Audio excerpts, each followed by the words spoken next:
In today's video, we're going to be creating a honeycomb grid for our Ambitful A2 LED stick light.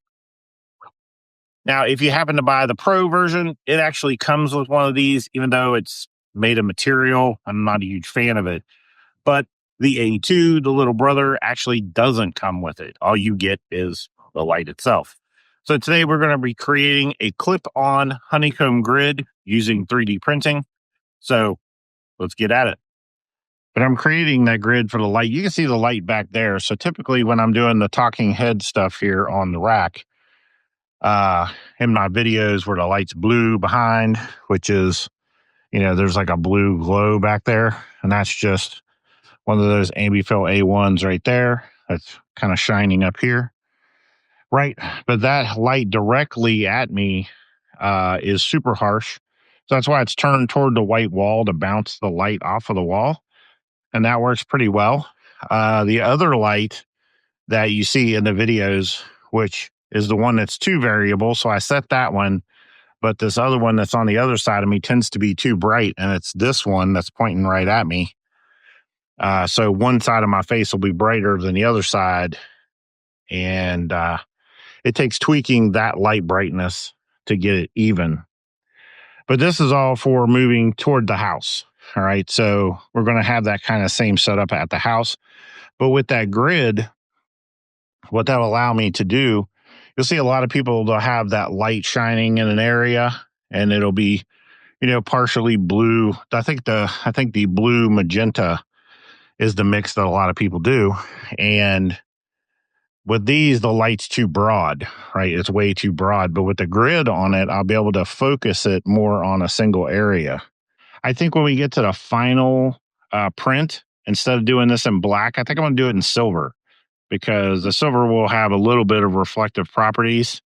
And thank you to Deeply for sending me over some silver to use on this project.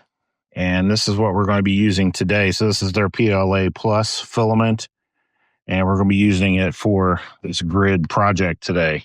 So thank you again to Deeply for that one. All right, prototype done. And we'll just pop it off the plate there and get it out.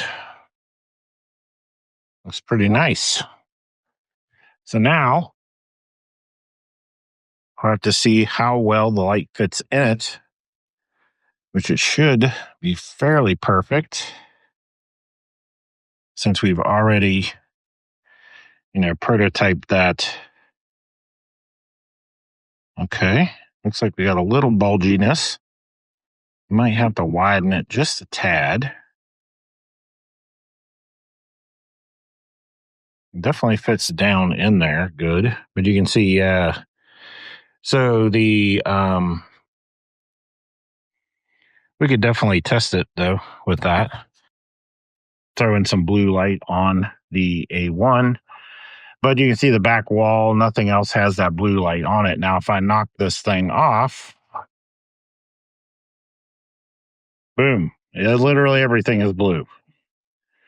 So concept-wise, great. We just got to make some modifications, and I think we're in good shape. Back to CAD. Okay, next prototype. Now, I didn't print out much of the grid itself because I just wanted to test something. I basically added a lip on the inside and created a more rounded profile. So the idea was that it would go over and then lock on to this line.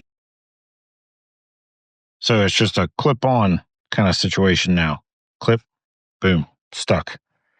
Now it's on. And I think that works good. I think that actually works really good. Kind of look at my extrusion setup here and see a couple little tweaks, I think. But I just don't think there's anything major at this point. I think we're in pretty good shape here. I'm liking what I'm seeing. I think I need to make it a little bit longer. I'm going to measure this gap and actually split it between the two sides to fill that up so it just locks on tight. And well, you can see it doesn't quite sit down fully on the light, not quite fully. So I may address that too. A couple more little tweaks, but that was a worthy prototype right there. Really answered some questions for me as far as what I can do. So I'm going to get a measurement here. We're going to add some material on each end of it to close that gap up. A couple little more tweaks, and I think we're in pretty good shape. I think we're reaching the final product like real quick. I might tighten that clip up just a little bit more so it holds on a little bit tighter. But overall, no, that's the one right there. That's it. All right, so here is our last one, and you can tell I didn't print much of the grid just because this is a real quick print just to see how it fits. You can see we have our Ambitful light.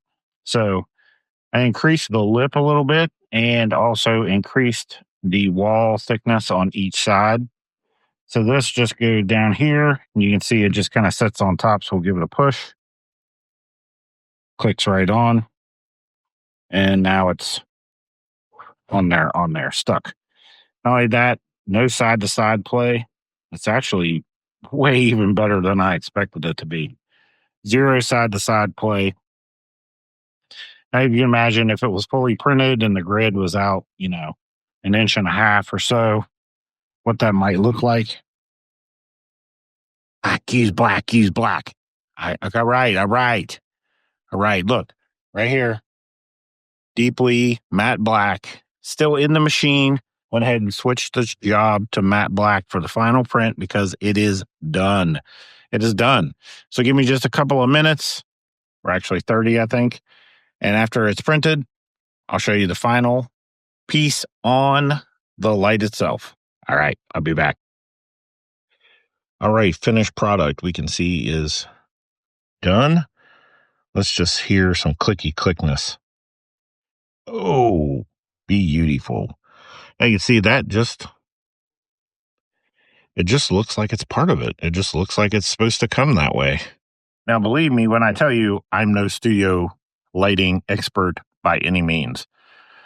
But I think this is what they call a rim light. So you can see on the side of my head here is red, on my top of my shoulder, right here is that red. And just off camera is that little light with that grid on it. So it's focusing that beam of red down. And you see if I put my hand up here, I don't think getting a little bit of red here. But the red's not washing anywhere else. It's just hitting that one area that I'm focusing the light on. And you can see how that might be an advantage for certain things. Now, the light in the back is the exact same light with nothing on it. So you can see how it's lighting up that entire area with blue, but the red is limited to just the area where I'm pointing it. So I think that's pretty cool. This is probably something I'll use more than likely when I get to the house because I have very limited room. And when you're in a tight space and you want to use lighting and you don't want that light to just splash everywhere, you put one of these grids on it, which focuses that light into the area where you intend to use it and it doesn't go everywhere. This will make a lot more sense, but these are the types of things I'm trying to do to transition back to the house, which is a slightly smaller space. Of course, in coming weeks, I'll be sharing all that info with you. So you'll be coming with me as I transition from this commercial space back to my house. And you'll kind of see me continue to operate what is my small business in my house, probably like you'd be doing initially anyway. So maybe making the videos a little more relatable. I don't know. We'll see. But that's it for the project today, guys. I hope you enjoyed it. And if you have any questions, hit me up in the comments and let me know. And if you're not a subscriber, hit subscribe so you can see all the videos coming up. All right, guys. Later.